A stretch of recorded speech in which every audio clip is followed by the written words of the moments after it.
Jambo, habari yako we mtu wangu, we ndugu yangu na dada yangu unaonisikiza ukiwa kaunti yangu ya Lamu, kaunti 005.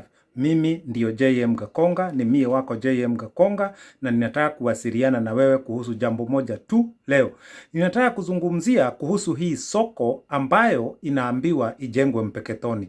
Nimeandika kwa mitandao, nimeteta, nimesema, lakini saa hii ninataka niseme wazi wazi ninamaanisha nini. Ninasema soko ndani ya Mpeketoni ambayo itacost 350 million haifai kwa wakati huu, is not a priority, yani sio jambo muhimu. Maisha ya mbele huko pengine tunaweza tukazungumzia, lakini kwa sasa ile kitu ambayo watu wanataka, watu wa Mpeketoni haswa wakulima, sio soko, kwa sababu soko ikijengwa hizo pesa ni nyingi sana. 350 million ni pesa zinaweza kufanya kazi moja kubwa sana, kama kununulia wakulima vile nimesema hybrid mbegu za mikorosho, minazi ya hybrid, ama ijenge kiwanda cha nyama za halal, ndio tuweze kupeleka nyama zetu Middle East kutoka kwa livestock zetu hapa Lamu County. Inaweza pia hiyo pesa kutumika kujenga catfish hatchery, ndio vijana waweze kulima catfish, wajiajiri kwa kulima samaki za matangi, ndio tuweze kuexport samaki zetu nchi za nje. Kuna uhaba wa samaki sio Kenya tu,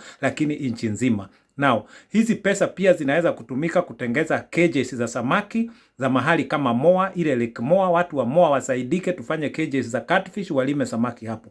Pia watu wa Lamu East wanaweza kufaidika na hizi pesa, zitengeze cages za samaki wa marine, zile naita marine cage fish farming, ndio pia waweze kufanyiwa hatchery ndogo ya kutoa marine fingerling. Watoto wadogo wa samaki ndio wanaweka miezi 6 wanavuna tena wanarudisha tena, kwa sababu kwa majerife hakuna samaki, pwani hakuna samaki. So ndio hapa ninasema tunataka kufikiria zaidi sasa, critical thinking. Habari ya soko kwa sasa is a waste of time, is a waste of money, kwa sababu hii soko ni Njoroge, Karanja na Hamisi wananunuliana vitunguu wakiuziana wao.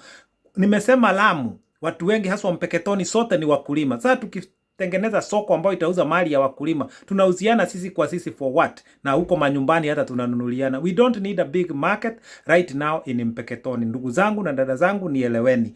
Ninaelewa, na sio kusema ninasema president amefikiria vibaya. President amepewa advice mbaya na viongozi wa Lamu. Mimi ninasema hatuna haja ya soko. Wacha hizi pesa zije zisaidie wakulima kwa mikakati ambayo inawezekana, ambayo itaweza kukuza kazi nyingi na kukuza uchumi wetu wa Lamu. Ndio mali tunayotoa tupeleke nje ya county na nchi za nje. Hizo soko ziko. Soko is not a problem. Shida hatuna mali nzuri ya kuuza, kwa sababu ndio upate nafasi kuuza kimataifa unatakikana uwe na vitu tatu. Moja, quantity. La pili, quality. La tatu, consistency.